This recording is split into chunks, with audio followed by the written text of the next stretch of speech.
The 2014 Global Slavery Index reports the number of Indonesians trapped in modern-day slavery has tripled since 2013. Activists are arguing Indonesian migrant and domestic workers are particularly vulnerable due to lack of legal protection. One recent case in particular shocked the nation. Andy Saputra was in Jakarta to investigate. Dirman's face is visibly upset as he recalls the traumatic ordeal. Parah banget keadaannya. They took everything from me. I wore one shirt and one pants. We slept on the floor of a wet, windowless room, overflowing with human waste for 6 months. They beat me. They beat me almost every day, for no reason. It was almost a year ago when he and around 50 others were enticed to work in here, a household factory just outside of Jakarta, where they end up being enslaved, working with dangerous chemicals from 5 a.m. to midnight, guarded by armed guards and receiving no pay. I tried to escape, but they caught me and brought me back. They gathered everyone, and they shot the floor just in front of my feet to warn the others not to escape. I was then stripped naked, and 6 or 7 men beat me. My arms and legs were bound. I felt like an animal. But some of them managed to escape. They notified the authorities, who then raided the factory. The stories of these men sent shockwaves throughout the country and the world. Slavery right here in the present day. This case brings forward the bigger problem. First is that modern-day slavery still happens in Indonesia, located just outside the capital, no less.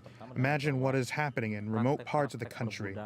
Second, the fact that local authorities are involved in covering up shows a weak control by the government, both in protecting its people and law enforcement. The bigger problem is this.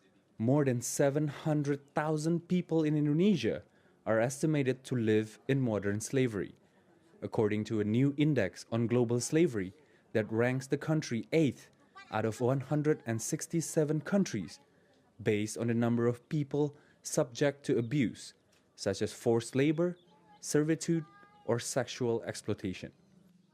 The wide gap between poverty and wealth, high levels of unemployment and corruption creates an environment in which modern-day slavery flourishes in Indonesia, preying on the weak. This is where the government must play a role in enforcing the law and attacking the root problem of economic inequality. President Joko Widodo has pledged that Indonesia's new government will focus in providing more protection measures for workers and migrant workers. But the commission that has been at the forefront of the human rights advocacy in Indonesia is pointing out a worrying statistic. One big problem here is that the government has increasing legitimacy in the international world, while the number of human rights cases keeps increasing. That means there is a danger of losing the political will to solve and prevent these cases with real actions instead of just lip services. And that action will be key to ensure that Dirman's ordeal will not be repeated. Jangan sampai terjadi lagi lah.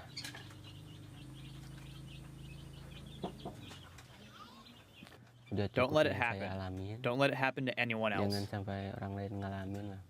Andy Saputra, CCTV, West Java.